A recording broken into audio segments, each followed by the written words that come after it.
The bullet tore through Sam Mercer's shoulder as he sprinted through corridors that humanity had never built. Blood painted dark trails across alien metal, each footfall sending shockwaves of agony through his 68-year-old frame. Behind him, the thunder of military boots grew closer, accompanied by Marcus Webb's voice echoing off walls that pulsed with bioluminescent light. Mercer, you cannot protect it. You are just a janitor, a nobody who scrubs toilets for minimum wage, while real men make decisions that matter. Sam's lungs screamed for oxygen. His legs threatened to buckle with each stride. 30 years separated him from the soldier who had carried wounded men through burning oil fields in Kuwait. In those years had exacted their toll in ways that willpower alone could not overcome. But stopping meant death. Stopping meant failure. Stopping meant abandoning the only being who had looked at him in decades and seen something worth saving. He rounded a corner and collapsed against the wall, his vision swimming with blood loss and exhaustion. The wound was worse than he had admitted to himself. The bullet had torn through muscle and grazed bone, and no amount of battlefield stubbornness could compensate for basic biology. Then she appeared. Liara materialized from shadows that seemed to part for her like curtains before a queen. Her silver skin cast soft violet luminescence across the corridor, and her amethyst eyes found his with an intensity that transcended species. She moved with grace that belied her obvious exhaustion, 3,000 years of solitary imprisonment having drained reserves that even her extraordinary physiology could not fully replenish. Her hand closed around his and warmth spread through his failing body like the first sunrise after an endless winter. Am I a monster to you, human? The question carried weight that Sam felt in his bones. This was not curiosity. This was a soul that had asked this question countless times across millennia, receiving answers that had driven her deeper into isolation with each repetition. Her voice trembled, not with fear of the soldiers pursuing them, but with the terror of hope, the vulnerability of allowing herself to want acceptance one more time. Sam looked at her through eyes that struggled to focus. He saw the fear she tried to mask behind royal composure. He saw loneliness so vast it made his own seem trivial by comparison. He saw a queen who had sacrificed everything to prevent genocide, only to wake and discover that her sacrifice had changed nothing.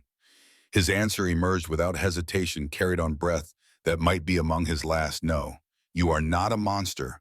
You are my queen, and I will protect you until my heart stops beating. Consciousness abandoned him before he could see her reaction. The last sensations he registered were her arms catching his falling body, tears like liquid starlight falling onto his weathered face, and somewhere in the distance, Marcus Webb screaming orders that would never be obeyed. 48 hours earlier, Sam Mercer had been invisible. The word carried no supernatural connotation.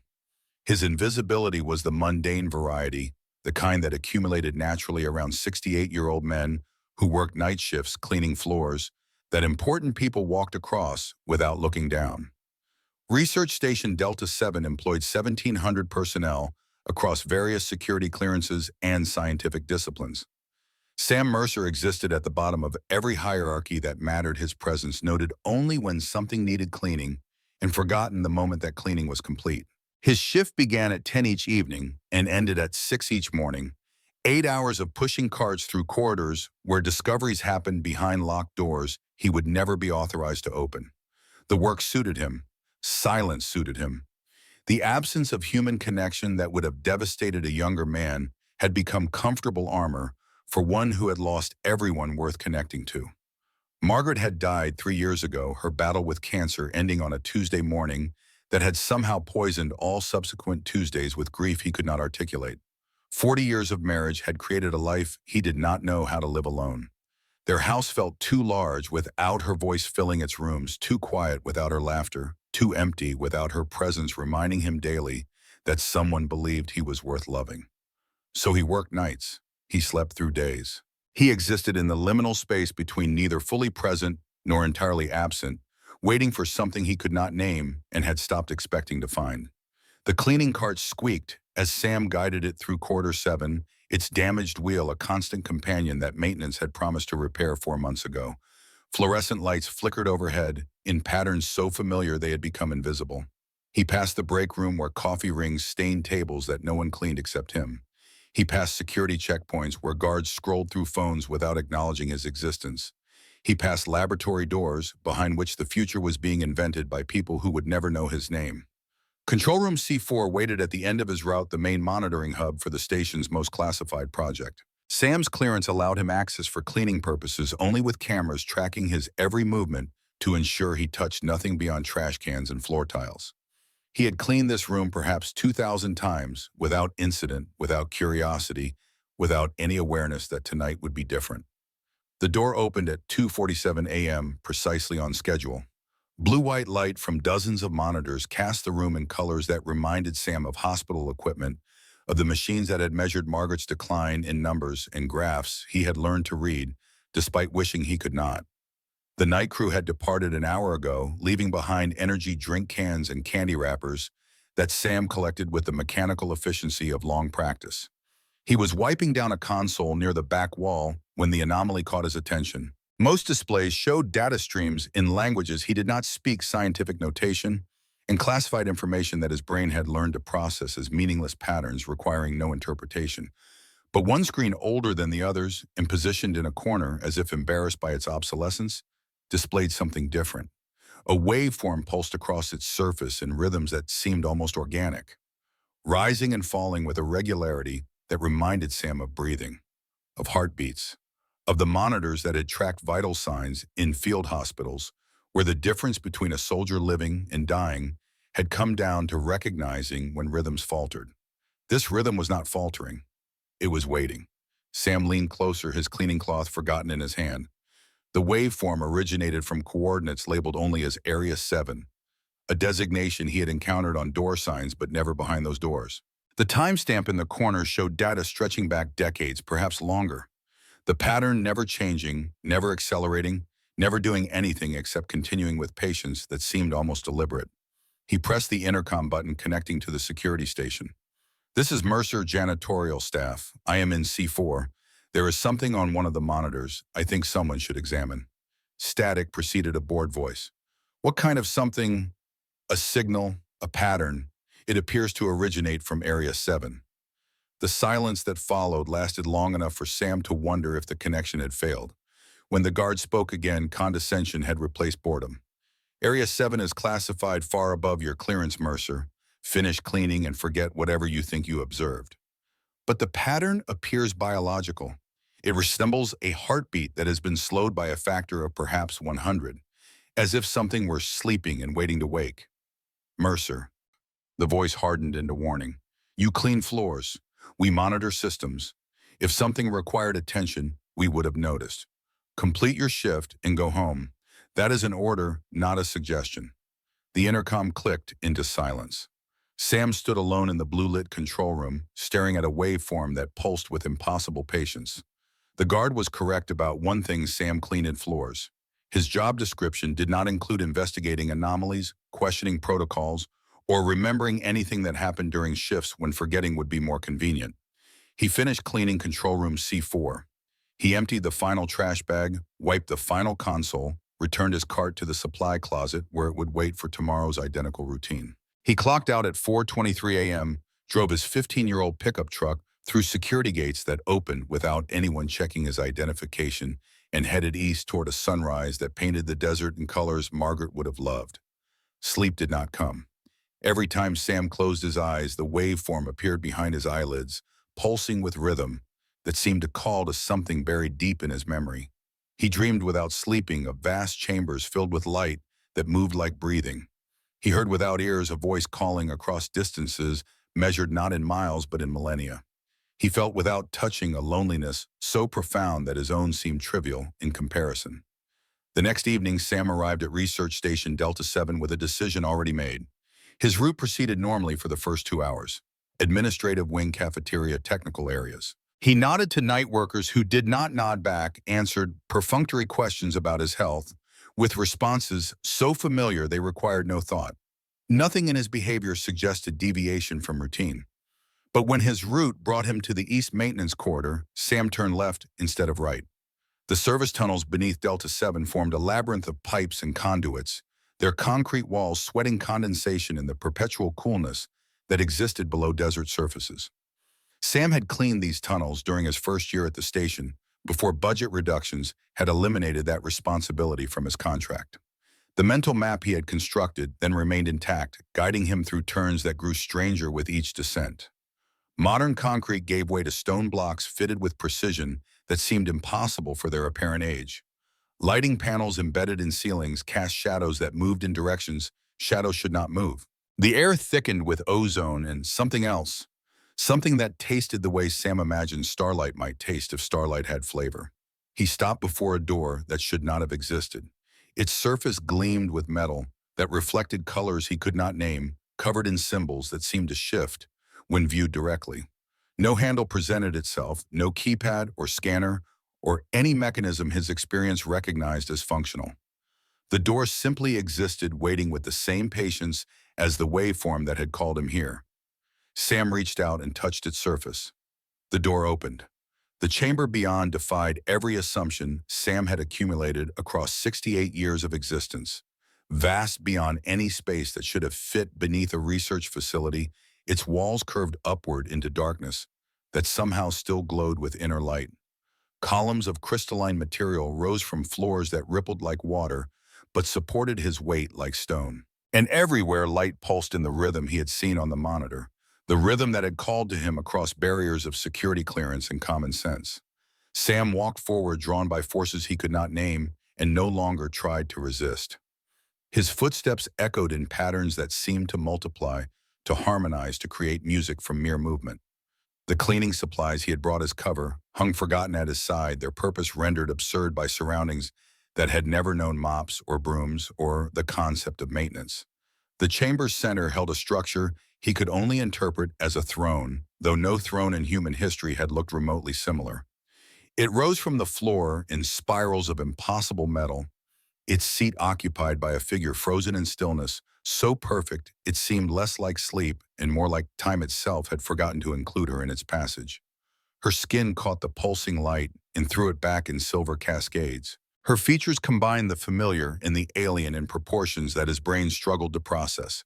Her hands were folded across her chest in a pose suggesting peace rather than death, waiting rather than ending. Sam approached without conscious decision. Something about this figure demanded attention that he could not refuse. She was beautiful in ways that transcended the word's normal meaning, her presence creating a gravity that pulled him forward, step by inevitable step. He stood before her, this impossible woman, in her impossible chamber, and waited for something to happen. Minutes passed. The pulsing light continued its ancient rhythm. The figure remained motionless, preserved in whatever state had held her for ages beyond counting. "I do not know why I came here," Sam said aloud. His voice sounded small against the chamber's vastness, swallowed by distances that should not exist. "I do not know what any of this means. But I saw your heartbeat on a screen where heartbeats should not appear, and I could not simply walk away. I have walked away from too many things in my life. Perhaps I am too old to keep doing that." The light shifted, the rhythm accelerated, and the figure's eyes opened. Amethyst light flooded Sam's vision with intensity that seemed to bypass his eyes and strike directly at his consciousness. He staggered backward, raising his arm against brightness that carried weight and meaning beyond mere illumination. Sounds reached him that were not quite sounds, vibrations forming patterns that somehow conveyed meaning, his brain translated into language. When his vision cleared, she was standing before him. Tears streamed down silver cheeks that had not felt moisture in 3,000 years.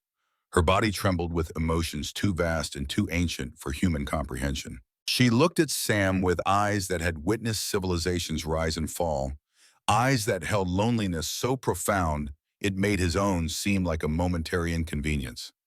3,000 years. Her voice resonated in frequencies that made his bones ache with sympathetic vibration. "I believed it was days. I closed my eyes to wait, and 3,000 years passed like a single breath." Sam could not speak, could not move, could not do anything except stand witness to grief that had been waiting since before his species had learned to write. She stepped closer, moving with grace that seemed to cost her enormous effort. Whatever power she possessed had been drained by centuries of imprisonment, leaving her diminished in ways that were visible even to his untrained perception. "I am Lyara," she said. "Once I was queen of the Valtari Empire. I ruled 50 billion souls across 1,000 worlds. I held the fate of civilizations in my hands, and I tried to hold them gently. She lifted those hands, now studying them as if seeing them for the first time in millennia. The silver skin that covered them pulsed with diminished light, echoes of former glory reduced to whispers of what had been. My counsel betrayed me. They wished to use a weapon, that our scientists had created a device designed to end all wars by ending all enemies. I refused. I understood what such power would cost, how it would transform us into the very monsters we feared. Her voice cracked with emotion that 3,000 years had not diminished. So they sealed me here. They removed my authority, silenced my warnings, told our people I had died heroically defending them. And then they used the weapon, despite everything I had sacrificed to prevent it. Sam found his voice, though it emerged as barely more than a whisper. What happened? What always happens when small minds grasp power they cannot comprehend. The weapon did not distinguish between enemy and creator. It destroyed everything connected to Valtteri energy signatures. Every ship, every colony, every person carrying our genetic markers. Liara closed her eyes. 50 billion lives gone in moments. Because I was not there to stop them. Because they silenced the only voice telling them what their actions would cost. The weight of her words pressed against Sam's chest like a physical force. He thought of Kuwait, of 12 soldiers dying because one commander refused to acknowledge inconvenient intelligence. He felt ashamed of ever believing he understood loss. I am sorry, he said. The words were pathetically inadequate for grief measured in billions, but they were all he possessed. Liara's eyes opened. She looked at him with an expression he could not read, something between wonder and disbelief. You are the first to say that, the first to come without weapons drawn, the first to speak to me as if I were a person rather than a threat to be eliminated. Others have been here, many times across the centuries since your species discovered this place. They sent soldiers who fired before speaking. They sent scientists who saw me as a specimen to be studied. They sent diplomats who offered treaties while their hands reached for weapons. She touched her chest where faint scars marked her silver skin. I defended myself because I did not understand what was happening. By the time I comprehended the truth of my situation, I had already given them every reason to fear me. Sam looked at those scars, at the weariness in her ancient eyes, at the trembling in hands that had once commanded empires. Am I a monster to you, human? The question hung between them like held breath. Sam heard the hope she tried to suppress, the terror that hope represented after countless disappointments. He heard 3,000 years of loneliness asking permission to end. No, he said, you are not a monster. You are a victim. Someone who tried to do the right thing and was punished for it by people who should have listened. He paused, his own history rising unbidden. I know something about that. Liara's expression shifted.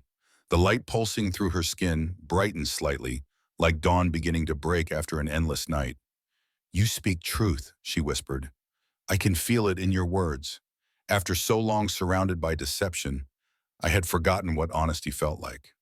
She reached toward him, then stopped, her hand hovering in the space between them, asking permission. Sam extended his own hand. Her fingers touched his, and warmth flooded through him. Warmth that carried images and emotions, fragments of a civilization beyond imagination, of a queen who had loved her people enough to stand against them when they chose destruction over wisdom.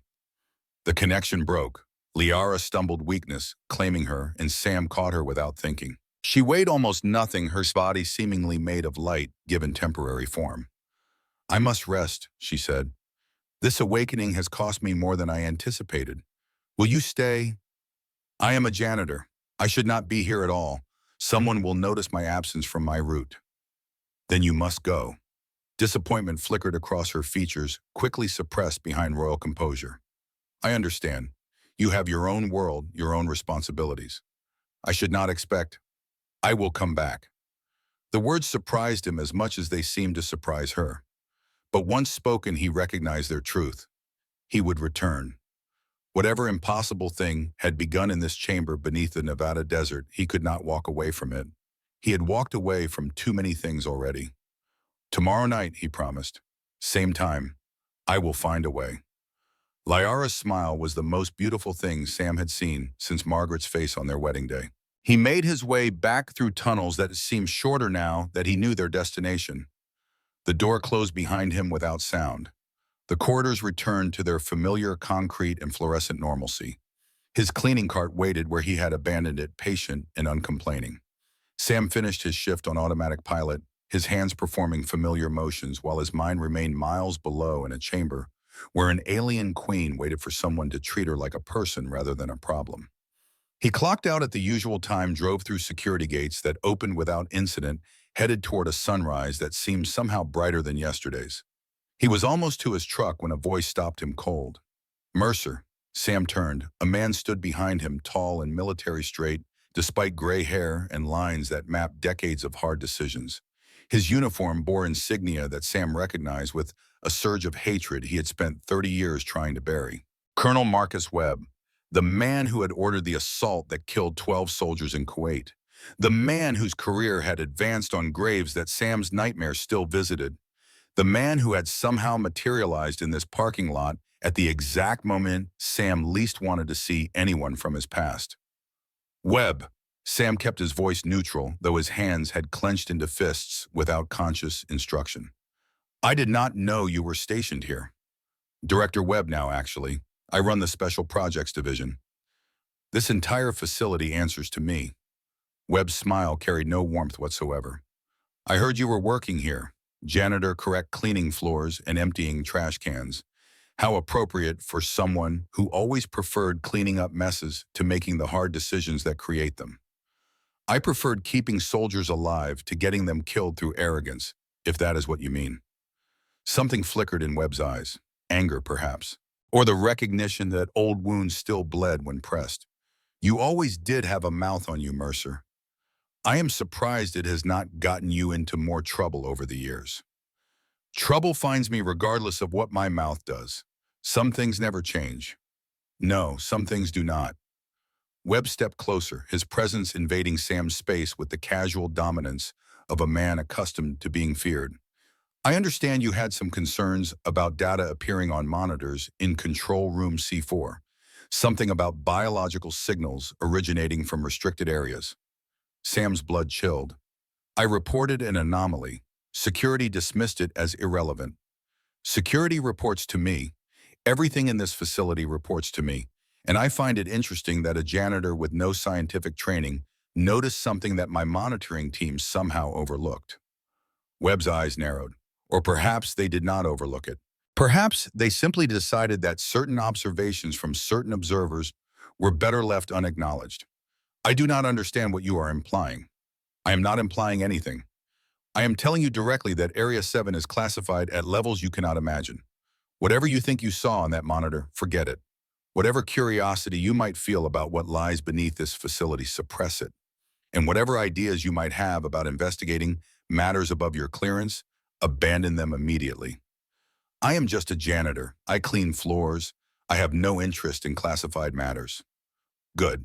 Keep it that way. Webb smiled again, and Sam remembered that same smile across a tactical display while soldiers died following orders that should never have been given. Because if I discover that you have been somewhere you should not be, we will have a very different conversation. One that you will not enjoy and will not walk away from. He turned and walked away before Sam could respond, disappearing into the facility with the confidence of a man who owned everything his eyes surveyed. Sam stood alone in the parking lot, morning sun warming his face while cold certainty settled in his stomach. Webb knew something, maybe not everything, but enough to be dangerous. Whatever secrets Area 7 contained, Webb considered them his personal property. And Sam had just announced his interest in that property to the one man capable of making his life significantly shorter. The drive home passed in a blur of conflicting impulses. Every instinct, cultivated through 30 years of military service, screamed at him to forget everything, to return to his invisible existence, to let sleeping aliens and buried secrets remain undisturbed. But another voice, quieter but somehow more insistent, reminded him of Lyara's tears and the loneliness in her ancient eyes, and the simple human truth that some things mattered more than safety. His phone buzzed as he pulled into his driveway. A text from a number he barely recognized had not called in over 2 years. Dad, Emma has been asking about you. She wants to know if Grandpa Sam will come to her birthday party next month. I told her probably not that you are busy with work. Was I right, Daniel, his son, who had stopped speaking to him after Margaret's funeral? Who blamed him for decades of absence during a childhood filled with promises Sam had failed to keep? Who had every right to the anger that simmered beneath those carefully neutral words? And Emma, his granddaughter 8 years old, born with a heart condition that required surgery her parents could barely afford. He had met her 3 times, each visit strained by tension between father and son, by the weight of mistakes that could not be unmade. Sam stared at the message until his screen went dark. He should respond, should reach out, should try to bridge the gap that had grown so vast over so many years. But the words would not come. They never did. He went inside, sat in the kitchen where Margaret's coffee mug still occupied its spot by the window, and tried to sleep. But every time he closed his eyes, he saw amethyst light and heard a question that had waited millennia for an answer. Tomorrow night he would return. Tomorrow night he would keep his promise. And whatever consequences Webb's warning portended, Sam Mercer had finally found something worth facing consequences for. Dr. Elena Cross intercepted Sam in the parking lot before his third night shift, her lab coat replaced by civilian clothing that made her appear younger and more vulnerable than her professional armor typically allowed. She glanced around the nearly empty lot, checking for observers, before pulling him between parked vehicles where security cameras could not reach. Webb called a classified meeting this morning. Her voice emerged barely above a whisper. I was not supposed to attend, but I have access to monitoring systems he does not know exist. He is assembling a tactical team. 20 operators, full combat equipment. They are preparing to breach Area 7 within 72 hours. Sam's stomach dropped. How much does he know? Enough to be dangerous. He knows something dormant has recently activated. He knows you have been accessing restricted areas. And he knows that whatever exists in that chamber represents technology that could shift global power dynamics permanently. Elena's eyes searched his face with uncomfortable intensity. What did you find down there, Mercer? What is worth mobilizing a military strike force? You would not believe me if I told you. Try me. I have spent 15 years studying anomalies that violate every principle of conventional physics. My threshold for disbelief is considerably higher than most.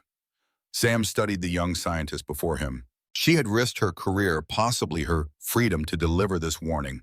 She deserved truth, even truth that sounded like madness. A queen, the last survivor of a civilization that destroyed itself 3,000 years ago. She was imprisoned by her own people because she opposed using a weapon of mass destruction. Now Webb wants that weapon, and she is the only one who can provide access to it. Elena absorbed this information with remarkable composure. An alien intelligence with access to advanced weaponry.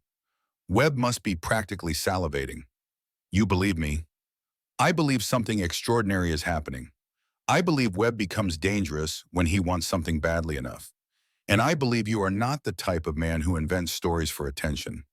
She pressed a small device into his hand. Emergency communicator. Encrypted frequency that Webb's people cannot monitor. If circumstances deteriorate, press the button. I will do whatever I can from my position. Why are you helping me? You could lose everything. Elena's expression hardened with old pain. My father was a whistleblower. He exposed corruption in a defense contract and spent the remainder of his life being systematically destroyed by men exactly like Webb. He taught me that some principles matter more than career security. She stepped back, preparing to leave. 72 hours, Mercer. Whatever you are planning, plan faster.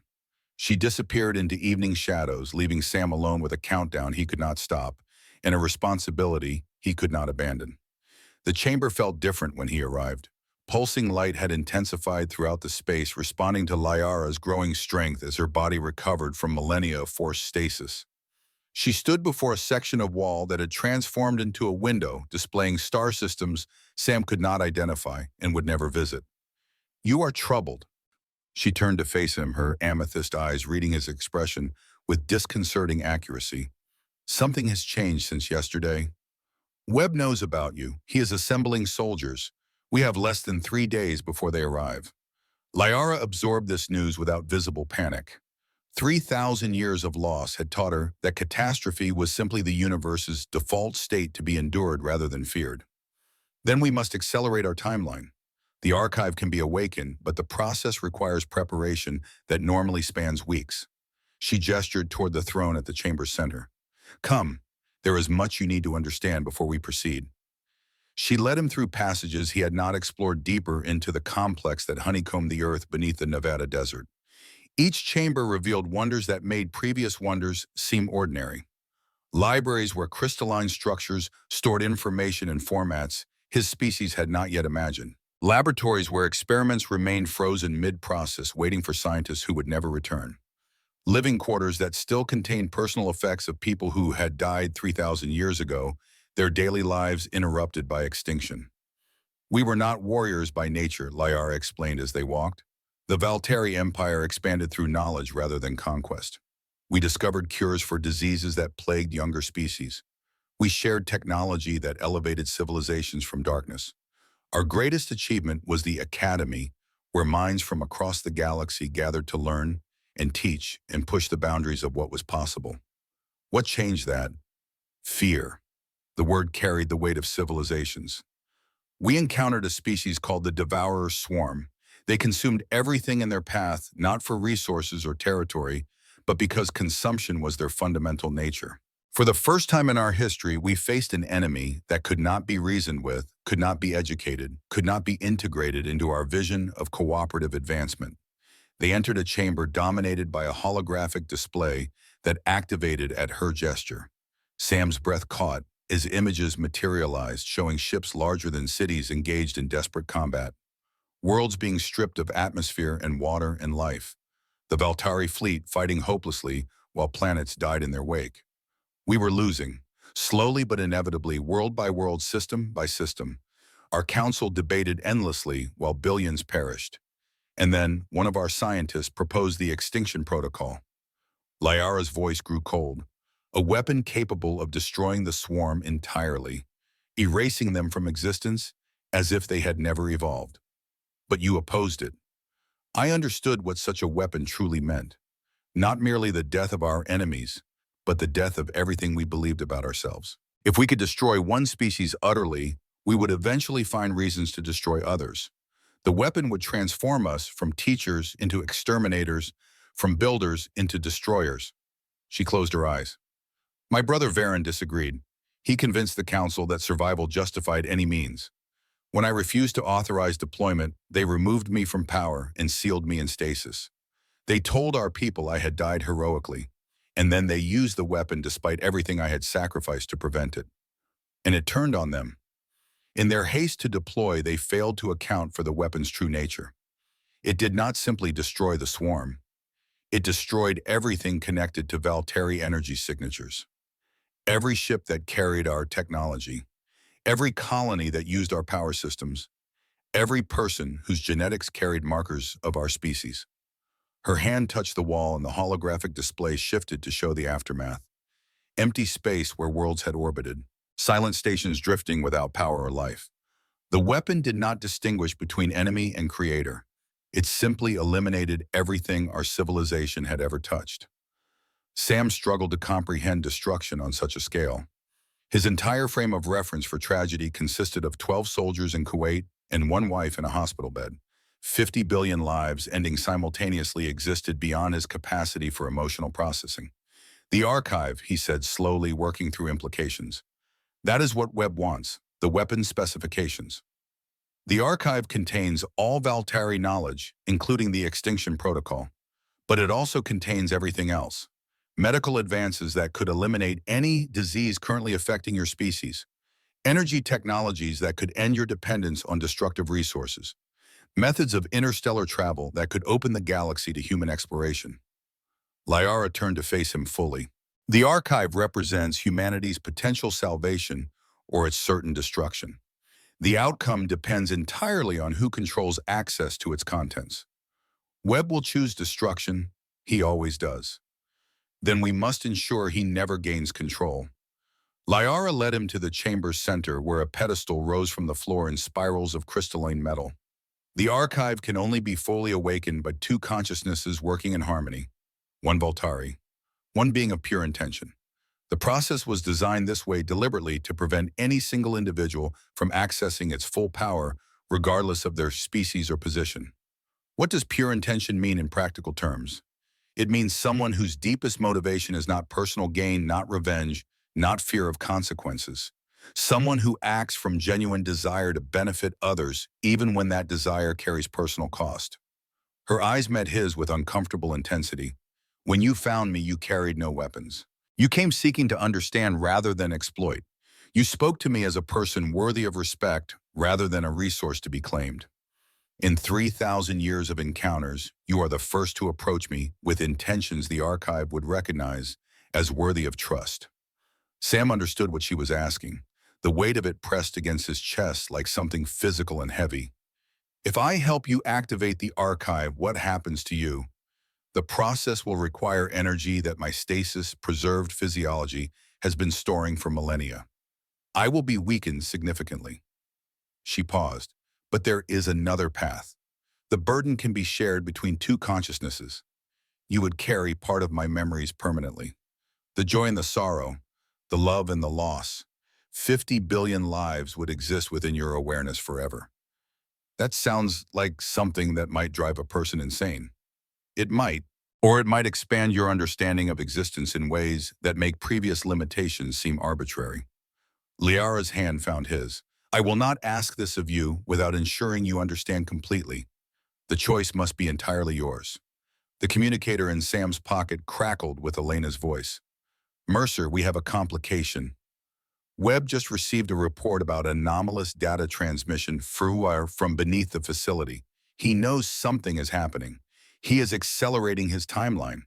You might have 24 hours instead of 72. Copy that. We will adjust accordingly. Liara heard the exchange without requiring explanation. Then we must begin immediately. Every hour of delay reduces our probability of success. What do you need me to do? First, you need to understand what you will experience. The archive will not simply transfer information like data between machines. It will share consciousness. You will perceive reality through Valtari senses. You will feel emotions calibrated for a species with deeper capacity for both joy and sorrow than humans typically possess. You will carry memories that span millennia rather than decades. Will it hurt? Yes, but not in ways that cause damage. It will hurt the way truth hurts when it contradicts comfortable assumptions. It will hurt the way growth hurts when it requires abandoning familiar limitations. She squeezed his hand gently. Are you willing to accept this burden? Sam thought about Margaret dying while he held her hand and prayed to gods who never answered. He thought about Daniel growing up without a father who was present even when physically nearby. He thought about Emma asking about a grandfather she barely knew. Her damaged heart requiring surgery her parents could not afford. He had carried burdens throughout his life. At least this one served a purpose beyond mere survival. I am willing. They began that night. The process could not be rushed without risking catastrophic failure, and their timeline had compressed from comfortable to desperate. Liara guided Sam through preliminary exercises designed to expand his consciousness enough to accept the coming transfer. He learned to quiet mental noise that he had not realized was constant.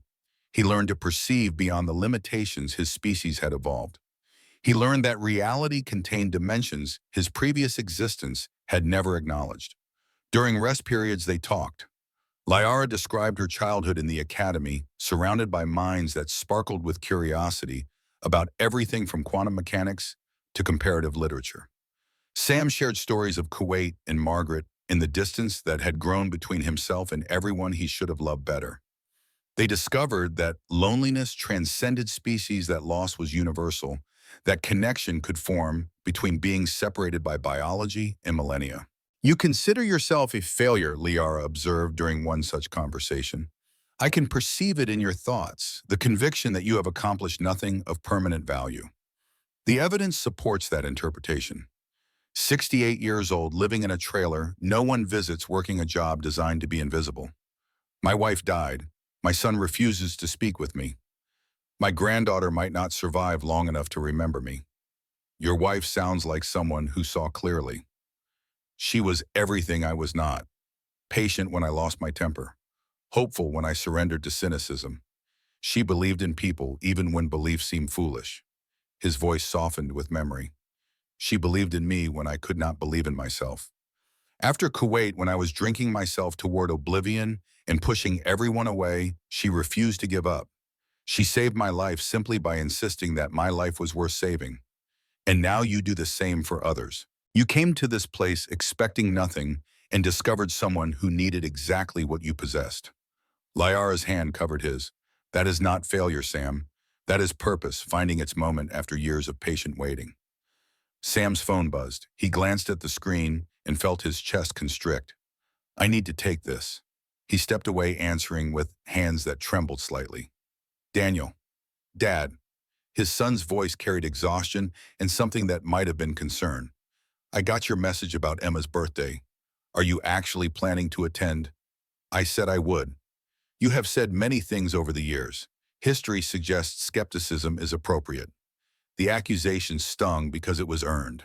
Sam had missed birthdays, holidays, school events, graduations. He had prioritized abstract duty over specific family until duty became excuse and family became strangers. I understand why you do not trust me, but I meant what I said. Whatever it takes, I will be present. Silence stretched across the cellular connection. When Daniel spoke again, his voice had softened by a degree. Emma talks about you constantly. She shows her friends the photograph you sent last Christmas. She tells them her grandfather was a hero who saved soldiers during the war. I was not a hero. I was a medic who happened to survive when better men died. She does not need that distinction. She needs a grandfather who appears when he promises to appear. Daniel paused. Dad, are you in some kind of trouble? You sound different, like something is happening that you are not telling me about. Sam looked at Lyra across the chamber, her silver form illuminated by pulsing light, representing technology beyond human imagination. He thought about Webb and his soldiers, about timelines compressing toward violence, about the very real possibility that he would not survive the next 48 hours. There is something I need to accomplish, something important that I cannot explain right now, but I need you to know that whatever happens, I love you. I have always loved you, even during all the years when I failed to demonstrate that love through presence and attention. Dad, you are frightening me. I do not intend to frighten you. I intend to be honest for perhaps the first time in our relationship. Sam forced steadiness into his voice despite the emotion threatening to overwhelm it.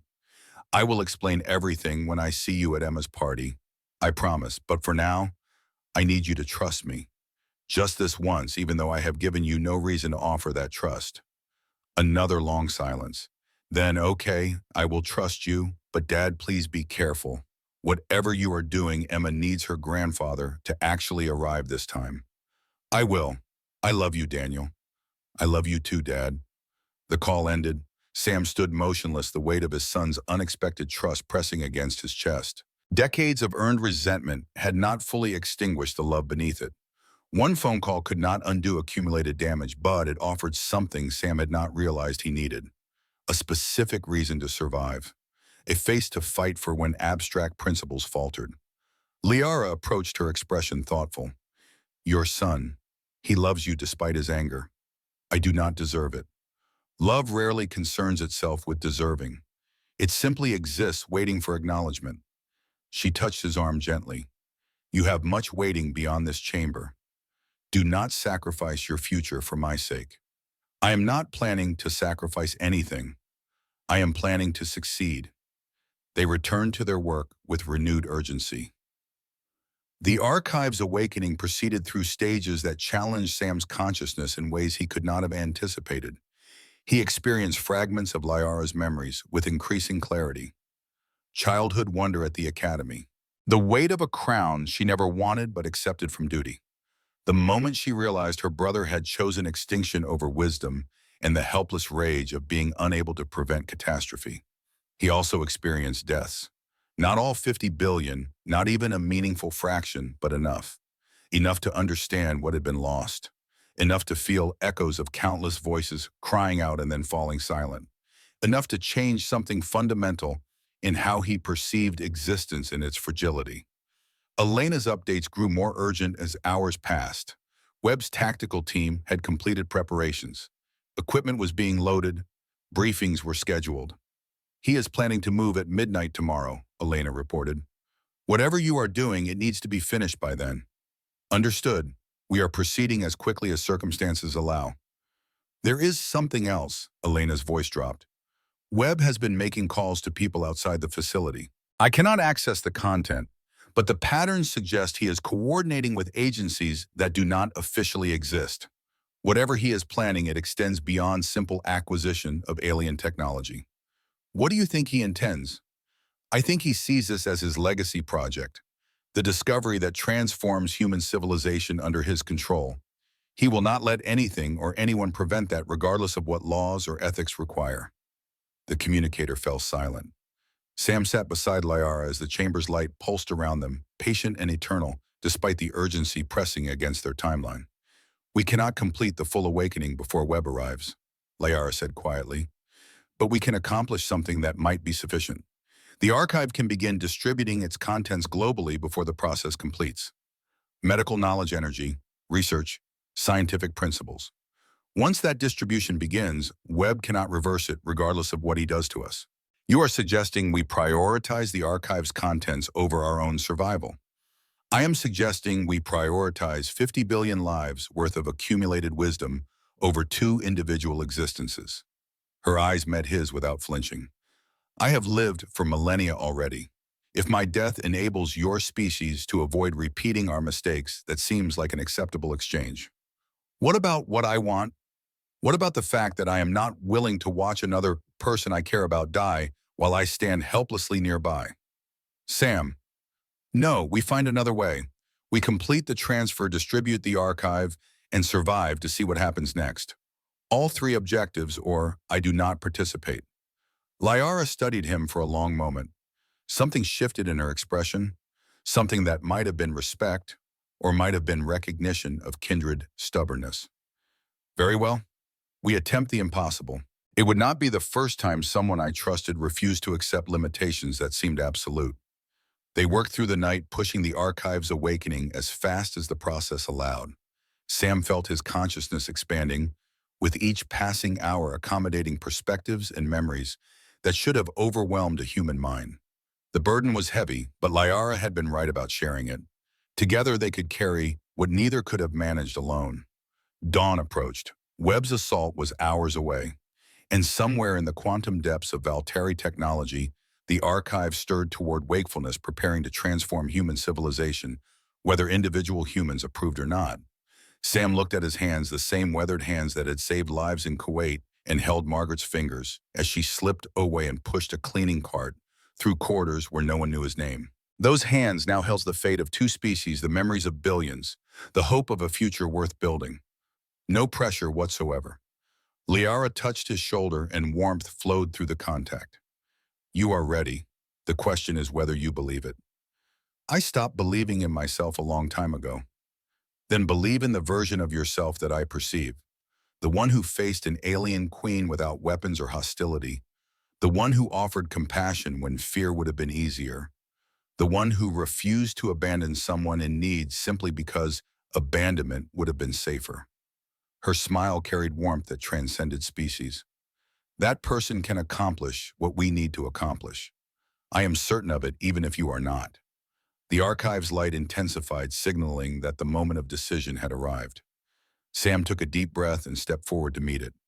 The archive awakened in a cascade of light that made every previous illumination seem dim by comparison. Sam felt consciousness expanding beyond the boundaries of his skull, beyond the limitations of human perception, beyond anything he had believed possible for a being constructed of carbon and water and electrical impulses. Liara's mind merged with his own, not overwhelming, but complementing, adding dimensions to his understanding that he had never known were missing. He saw the Valtteri Empire at its height, worlds of impossible beauty orbiting stars that pulsed with engineered harmony, schools where children learned to touch the fabric of reality itself, hospitals where death had been reduced to an inconvenience rather than an inevitability, gardens that defied botany growing plants that existed simultaneously in multiple dimensions. He saw the war, ships dying in bursts of silent fire against the infinite darkness of space, worlds being consumed while defenders fought hopelessly against an enemy that could not be stopped or reasoned with. The slow, grinding despair of a civilization realizing it had encountered something beyond its capacity to defeat. He saw Liara's choice. The moment she refused to authorize genocide, knowing that refusal would cost her everything. The betrayal in her brother Varen's eyes as he ordered her imprisonment. The cold embrace of stasis as consciousness faded into 3,000 years of dreamless waiting. And he saw the extinction. The weapon activating without proper calibration. Energy expanding outward in waves that did not distinguish between friend and enemy. 50 billion lives ending in moments that stretched to eternity for those experiencing them. The silence afterward, vast and permanent and absolute. The visions faded. Sam found himself kneeling beside the archive's pedestal, gasping for breath that felt larger than his lungs could accommodate. Liara knelt beside him, equally exhausted but radiant with triumph. It is accomplished. The archive is distributing its contents to every connected system on your planet. Medical knowledge, energy solutions, scientific breakthroughs that will transform human civilization. Webb cannot stop it now. The knowledge belongs to everyone. Alarms shattered the moment. Red emergency lighting flooded the chamber as facility security systems detected unauthorized data transmission on a scale they had never been designed to handle. Somewhere above them, Sam knew Webb's tactical team was responding to alerts that demanded immediate action. They are coming earlier than expected. Sam pushed himself upright, ignoring muscles that screamed protest. Elena warned me Webb was accelerating his timeline. Then we must be prepared to meet him. Liara rose beside him, and for the first time Sam perceived the queen she had once been. Power gathered around her like a cloak, despite her exhaustion, ancient and dignified and refusing to yield. I will not allow your courage to conclude in Webb's victory. The archive is protected now, but we are not. She raised her hand and the chamber transformed around them. Walls shifted, passages sealed. New pathways opened in configurations that had not existed moments before. The technology responded to her command with eager precision, recognizing its rightful master after millennia of dormancy. There is another route to the surface, one they cannot anticipate because it did not exist until I created it. She extended her hand towards Sam. Will you trust me? He took her hand without hesitation. Lead the way. They ran through corridors that reconfigured behind them, sealing their trail with barriers of living metal that would resist any force Webb's team could bring against them. Sam's body protested every step, but adrenaline masked the worst of the pain. He had operated on less rest and Quaid had pushed through worse exhaustion when lives depended on his steadiness. The communicator crackled. Sam, it's Elena. They've breached the main chamber. Webb is absolutely furious. He's ordering his team to spread through the tunnel network in search patterns designed to cover every possible exit route. Copy that. We are heading for the surface through alternative passages. There's something else you need to know. Elena's voice carried urgency that bordered on panic. Webb just received confirmation about the data transmission. He knows the archive's contents are spreading globally. I've never heard him this angry, Sam. He's taking this as a personal attack. He takes everything personally when he doesn't get what he wants. Be careful, he's not thinking rationally anymore. He's thinking like a man who has lost everything and wants someone to blame. They emerged from the tunnel system into a storage area beneath the facility's motor pool. Industrial shelving lined walls stacked with supplies accumulated over decades of operation. Emergency lighting cast everything in shadows that moved in ways shadows should not move. Sam assessed their situation with eyes trained by decades of military experience. 2 exit stairs leading to the motor pool above, and a service corridor connecting to the main facility. Guards would be watching the obvious routes. The corridor offered their best probability of escape. Stay close. Move when I move. Stop when I stop. I am not fragile porcelain requiring protection from every potential threat. No, you are the most important person on this planet right now, and I am the person whose job is ensuring you remain that way. They moved through the storage area, keeping to shadows using shelving for cover. The facility above them hummed with activity as Webb's team searched for prey that had already escaped their net. Sam heard boots on metal voices calling coordinates, the organized chaos of a military operation proceeding according to protocol. The service corridor stretched ahead, dimly lit but apparently unoccupied. They were halfway to the exterior door when footsteps echoed from behind them. Contact, hold position. Sam pressed Liara against the wall, his body shielding hers from potential observation. Two soldiers emerged from a side passage, weapons raised, sweeping the corridor with professional efficiency. Clear left, clear right, continuing sweep. They passed without detecting the two figures pressed into shadows mere feet away, their attention focused on territory ahead rather than areas they believed already searched. Sam held his breath until their footsteps faded into distance. Your species is not as observant as it believes itself to be. Thank God for small favors. Come on! They reached the exterior door without additional encounters. Sam cracked it open, surveying the pre-dawn darkness beyond. The motor pool spread before them, vehicles arranged in rows, the perimeter fence visible perhaps 200 yards distant. Three guards patrolled the area in patterns that created predictable gaps. When the nearest guard turns away, we move to that truck. Then we wait for the next gap and proceed to the fence. And beyond the fence, my truck is parked half a mile east. We drive until we are far enough away to think clearly. The guard turned. Sam and Liara sprinted across open ground, footsteps silent on packed earth. They reached the truck's shelter, pressing against cold metal, breathing hard. Movement by the motor pool. The shout came from their left. Sam risked a glance and saw a guard pointing in their direction, radio already rising to his lips. Run! They abandoned stealth for speed. The fence loomed ahead, chain link, topped with razor wire that gleamed in security lighting. Sam spotted a section where maintenance had removed a bottom panel, creating a gap just large enough for a person to squeeze through. There, go! Liara dove through the gap, her silver form scraping against earth as she pulled herself through. Sam followed the wire, catching his jacket and tearing fabric as he struggled to fit his larger frame through the narrow opening. Gunfire cracked behind them. Bullets struck the fence, sending sparks showering across Sam's back. He felt heat sear his shoulder, pain erupting where a round grazed flesh. Then he was through, running across desert scrubland, with Liara beside him, facility lights fading behind them as darkness embraced their escape. His truck waited where he had left it, hidden among rock formations that provided natural concealment. Sam's hands shook as he fumbled for keys, his shoulder bleeding freely, now the wound more serious than adrenaline had allowed him to acknowledge. You are injured. I'll survive. Get in. The engine turned over. Sam guided the truck along a route that avoided main roads, heading into empty desert, where Webb's pursuit would find no easy paths. Behind them, searchlights swept the landscape, and helicopters spun up with the distinctive thunder of military response. They will continue hunting us. I know, but right now they are searching for two people on foot. By the time they realize we have transportation, we will be significantly distant. They drove in silence as the sun began its ascent. Sam's shoulder throbbed with each heartbeat, blood soaking through the improvised bandage he had fashioned from his torn jacket. Let me help. Liara reached across the seat, her fingers hovering over his wound. I may be weakened, but I retain sufficient capability for healing. Warmth spread through Sam's shoulder.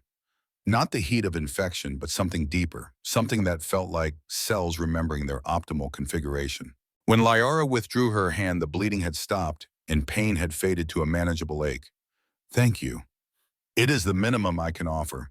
You have given far more than I can adequately repay. They found shelter in an abandoned mining complex 50 miles from the facility.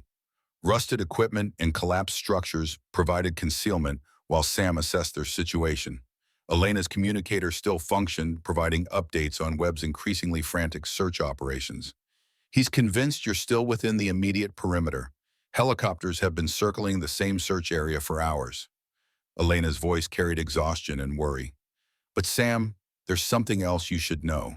The archive transmission succeeded completely. Research institutions worldwide are reporting receipt of data packages containing information that shouldn't exist.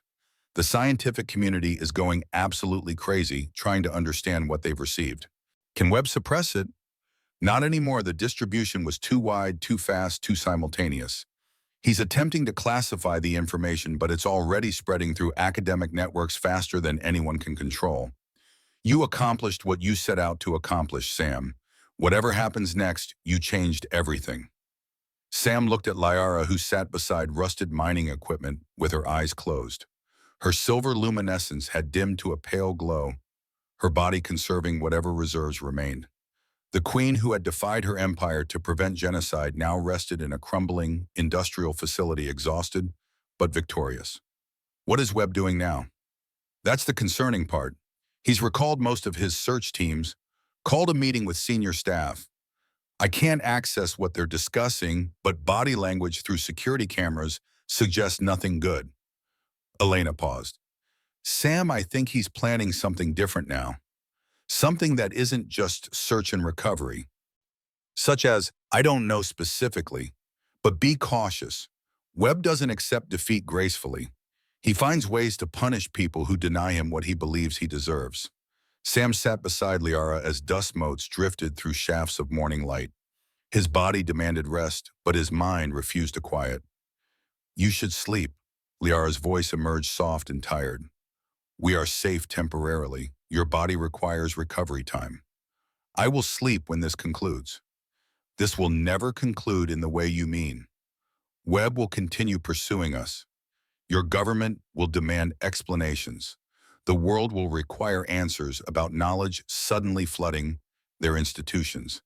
We have initiated something that cannot be contained within normal boundaries. Then what do? We continue, we adapt. We locate allies among those who understand what the archive represents. She turned to face him fully. But first you must decide what you genuinely want, Sam Mercer. Not what duty demands or circumstances require. What does your heart truly desire? The question penetrated layers of deflection and self-protection. Sam considered it seriously, perhaps for the first time in his life. I want to attend my granddaughter's birthday celebration. I want to rebuild something meaningful with my son. I want to know that everything I have lost wasn't entirely meaningless. He met her amethyst gaze. And I want to protect you. Not because you are a queen or because you hold keys to humanity's future. Because you are my friend, and friends do not abandon each other. Liara's smile carried warmth that transcended biological categories. Then we share identical desires, family purpose, connection. These are not unique to your species or mine. They are universal truths that transcend boundaries we imagine between ourselves and others. A sound interrupted them, vehicles approaching, multiple engines growing louder. Sam moved to the complex's entrance, peering through gaps in rusted metal. 3 black SUVs had appeared on the access road, moving with purposeful velocity toward their position. Not standard military vehicles, but government. The transportation used by people who operated outside normal chains of command. They found us. How is that possible? We left no trail. Sam's hand found the communicator. Elena, we have company. 3 vehicles approaching our location. Static preceded Elena's response, strained with fear. Sam, get out of there immediately. Webb tracked your phone signal. He's been monitoring it since you departed the facility. Those aren't search teams. That's his personal extraction unit. The vehicle stopped 200 yards from the mining complex. Doors opened. Men emerged, heavily armed and moving with coordinated precision that indicated professional training. And leading them, stepping from the lead vehicle with satisfaction distorting his features, was Marcus Webb. Mercer, his voice carried across the desert morning with practiced command authority. I know you're inside. I know she's with you. This can conclude peacefully or it can conclude badly. The choice belongs entirely to you. Sam looked at Liara. She had risen, her exhausted body somehow discovering reserves of dignity and defiance. I will not let him take what remains of the archive's access protocols. The archive's contents are already spreading globally. He cannot reverse that. But he can still harm us, can still attempt to extract whatever remains of my knowledge, can still transform whatever he obtains into weapons your species is unprepared to possess. Her jaw set with determination. I will not permit another civilization to suffer because of what my people created. Then we don't allow him to take anything. Sam, there are 20 armed professionals out there. We possess nothing.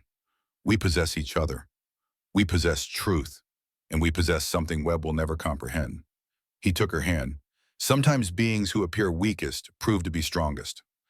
I learned that in Kuwait, watching medics preserve lives while warriors fell around them. I learned it from my wife, who faced death with more courage than any soldier I ever served with. And I learned it from you, a queen who chose exile over genocide when everyone demanded she choose otherwise. Webb's voice echoed again. You have 60 seconds, Mercer. Then we enter shooting. Sam squeezed Liara's hand. Do you trust me? With everything I am and everything I have been. Then follow my lead. He walked toward the complex entrance, stepping into clear view of Webb and his assembled forces. 20 weapons trained on his chest. 20 fingers rested on triggers. Webb smiled with the confidence of a man who had already won. Intelligent choice, Mercer. Now bring out the asset and we can conclude this unpleasantness. She is not an asset. She is a person, a queen, the last survivor of a civilization that made humanity look like children, experimenting with matches. Sam continued walking forward, closing distance between himself and Webb. And you are not taking her anywhere. You possess no position from which to negotiate. I am not negotiating. I am explaining how this concludes. Sam stopped 10 feet from Webb, close enough to observe uncertainty flickering behind the colonel's confident facade. The archive is distributed. Every major research institution on the planet has received its contents. You can kill us both, but you cannot reverse what we have accomplished. I can try, and I can ensure you don't survive to observe the attempt. Then do it. Pull your trigger. Add 2 more deaths to the collection you have been accumulating since Kuwait. Sam's voice hardened. But ask yourself something first, Marcus. Ask yourself what happens when the world discovers what you did here. When scientists start comparing notes about where this incredible technology originated. When investigators start examining classified facilities and discovering evidence of contact with non-human intelligence. Webb's smile faltered. You're bluffing. Am I? Elena Cross has copies of everything. Security footage, communication logs, the archive's original transmission data. If I don't check in within the next hour, she releases it all. Every news organization, every government agency, every international body that might be interested in learning that the United States has been concealing evidence of extraterrestrial civilization for decades. She wouldn't dare. She already has. The question is whether you want to be remembered as the man who murdered humanity's first contact with an alien species on camera, or the man who walked away when he still possessed that option. Liara emerged from the complex, her silver form catching morning light. She walked to stand beside Sam, her presence commanding attention despite her diminished power. You are Marcus Webb. Her voice carried weight that millennia of existence had accumulated. I have encountered your type before. In every civilization, in every era, there exist those who believe strength justifies cruelty, who convince themselves that power excuses the abuse of that power. Her eyes met his without flinching. My brother was such a being. He destroyed our entire species rather than admit he might be wrong about anything. I'm not interested in philosophy lectures from aliens. Then consider practical reality. Liara stepped closer, and something ancient stirred in her diminished form. The knowledge I carry cannot be contained. It is already spreading beyond your capacity to control, transforming your world, whether you approve or not. You can kill me, but you cannot reverse what I have already given your species. She raised her hand, and before anyone could react, she pressed her palm against Webb's forehead. Light erupted between them. Webb screamed, not the scream of physical pain, but something far deeper, far more primal. His body convulsed as memories that were not his own flooded his consciousness with overwhelming force. He saw through the eyes of a Valteri child watching her parents dissolve into light. He felt the terror of a scientist realizing his creation would destroy everyone he loved. He experienced 50 billion deaths simultaneously, each one unique, each one permanent, each one carrying weight that no human mind was designed to bear. The weapon clattered to the ground from fingers that had forgotten how to grip. Webb collapsed to his knees, tears streaming down a face that had forgotten how to produce them. Stop. Please stop. I didn't know. I didn't understand. Now you do. Liara's voice carried no triumph, only exhaustion, and something that might have been pity. This is what absolute power costs. This is what weapons like the one you sought would create. This is the burden of choices made without wisdom. Webb's soldiers stood frozen, uncertain how to respond to a threat that was not physical, to an assault that left no visible damage. Their training had prepared them for combat, not for watching their commander weeping on desert sand, while an alien queen stood over him like judgment made manifest. Lights appeared on the horizon. More vehicles approaching, but these bore markings that made Webb's soldiers lower their weapons entirely. Government sedans, press vans, a helicopter with network logos emblazoned on its fuselage. Elena's voice crackled through Sam's communicator, carrying satisfaction and relief. Cavalry is arriving. I made some calls while you were buying time. Turns out several senators and cabinet members are very interested in meeting our new friend before anyone else gets the chance. Webb watched his ambush dissolve into a media event. His extraction squad, designed for quiet violence in forgotten locations, found themselves surrounded by cameras and officials who outranked him by considerable margins. Men in suits approached with credentials that superseded military authority, their expressions suggesting that Webb's career had just concluded in ways he had not anticipated. This isn't finished, Mercer. Yes, it is. You simply don't recognize it yet. They took Webb away in one of the government sedans, his soldiers following in vehicles that would return to bases where debriefings would last for weeks. Sam and Liara remained surrounded by people who wanted answers instead of violence, questions instead of threats. The hours that followed compressed into fragments of overwhelming activity. Interviews with officials who struggled to comprehend what they were witnessing. Medical examinations that revealed nothing human science could adequately explain. Negotiations about security and protection, and the thousands of questions that humanity suddenly needed answered. Through everything, Sam stayed at Liara's side. When exhaustion threatened to overwhelm her, he provided steady support. When questions became accusations, he defended her with fierce loyalty. When bureaucrats suggested containing her for further study, he reminded them that she was a sovereign being, not a specimen. 6 months later, the world had transformed in ways Sam could barely comprehend. The archive's medical knowledge had already saved thousands of lives globally. Research institutions worldwide had developed treatments for diseases previously considered incurable. Energy technologies were revolutionizing power generation in ways that would reshape civilization within a generation. Emma's heart surgery, performed using Valtari regenerative techniques, had been a complete success. She ran through her backyard now with energy she had never possessed before, her laughter carrying no trace of the fragility that had defined her existence.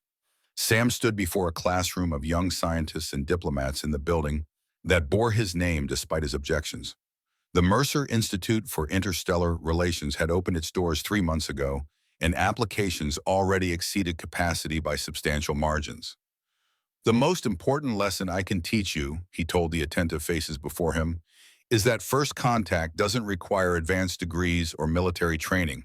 It requires something far simpler and far more difficult: the willingness to see another being as a person rather than a threat, the courage to offer compassion when fear would be easier, the wisdom to listen before acting. Elena sat in the front row, her role as the Institute's Director of Research fitting her perfectly. She had testified before Congress about Webb's operation and the government's decades of concealment. Her father's legacy of whistleblowing had found continuation in ways he could never have imagined. After the class concluded, Sam walked through corridors designed to reflect both human and Voltari aesthetics. He found Liara in the garden that occupied the building's central courtyard, her silver form surrounded by plants that incorporated genetic material from both civilizations. The students seem engaged today. They are young and idealistic and believe they can change everything. Sam sat beside her on a bench carved from crystalline material that Liara had shaped from archive specifications. They remind me of someone I used to know. You never knew someone like these students. You were always the one who questioned whether change was possible while secretly working to make it happen anyway. Margaret would have loved this place. She always believed in possibilities I considered naive. She sounds like someone I would have appreciated knowing. They sat in comfortable silence as artificial sunlight warmed the garden. Outside, the world continued transforming. News reports discussed breakthrough after breakthrough emerging from archive knowledge. International conferences debated protocols for future contact with non-human intelligence. Children played games that incorporated concepts their parents could not have imagined understanding. Do you regret it? Sam asked eventually. Giving humans access to knowledge that could destroy us as easily as save us. Every civilization faces that choice eventually. The knowledge itself is neutral. Intentions determine outcomes. Liara turned to face him. I trusted you with my people's legacy because you proved your intentions through action rather than words. The rest of your species will make their own choices, and those choices will determine whether this gift becomes salvation or destruction. That's a lot of responsibility to place on beings you barely know. I know enough. I know that when you found me, you came without weapons. I know that when Webb threatened you, you refused to surrender. I know that when the choice came between personal safety and protecting someone in need, you chose protection without hesitation. Her hand found his. If your species produces even a small percentage of individuals with similar values, the archive's knowledge will serve beneficial purposes. Sam's phone buzzed. A text from Daniel. Emma is asking when Grandpa Sam and the Space Queen are coming for dinner. She has questions about stars that her teachers can't answer. He showed Layara the message. Her smile carried warmth that 6 months of recovery had restored to its full brilliance. It seems we have an engagement. We have many engagements. That's what happens when you become the most famous humans on the planet, by accidentally discovering an alien queen and distributing her civilization's knowledge to the entire world. You are not the most famous human. You are simply the one I prefer. They walked together through the institute past students and researchers and administrators who had learned to treat their presence as normal. Outside, a car waited to take them to Daniel's house, where Emma would ask questions about distant stars and ancient civilizations, and whether Lyara had ever met beings who looked like unicorns. The drive passed through a world that was changing daily. Solar panels based on Valtteri designs covered rooftops that had been empty 6 months ago. Medical clinics offered treatments that would have seemed miraculous before the archive's distribution. Schools taught physics that incorporated principles humanity had never discovered on its own. Daniel met them at the door. The tension that had defined his relationship with Sam for decades had not vanished entirely, but it had evolved into something that allowed for forgiveness and growth. They talked regularly now. They shared meals. They built the relationship that should have existed all along. Emma's in the backyard. She's been looking through the telescope you gave her trying to find Layara's home system. It is not visible from Earth with the optical instruments, Layara said, but I can show her where to look anyway. Sometimes knowing where something exists matters more than seeing it directly. She walked into the backyard where Emma immediately abandoned her telescope to embrace the alien queen she had adopted as a supplementary grandmother. Sam watched them together, the ancient being and the child she had helped save connected across impossibilities by something as simple as mutual affection. Daniel stood beside his father, observing the same scene. I still can't entirely believe this is real. 6 months ago, you were cleaning floors at a research facility. Now you run an institute that's reshaping human civilization, and your best friend is a 3,000-year-old alien queen. I still clean floors sometimes. It helps me think. That's the most you thing I've ever heard. Daniel's voice softened. I'm sorry, Dad, for the years of anger, for blaming you for things that weren't entirely your fault, for not understanding why you were the way you were. You had every right to be angry. I was absent when I should have been present. I chose duty over family until duty became an excuse and family became strangers. Maybe, but you're here now. You kept your promise about Emma's birthday, and you've kept showing up ever since. That matters more than the past. Sam put his arm around his son's shoulders, feeling decades of accumulated distance begin to dissolve.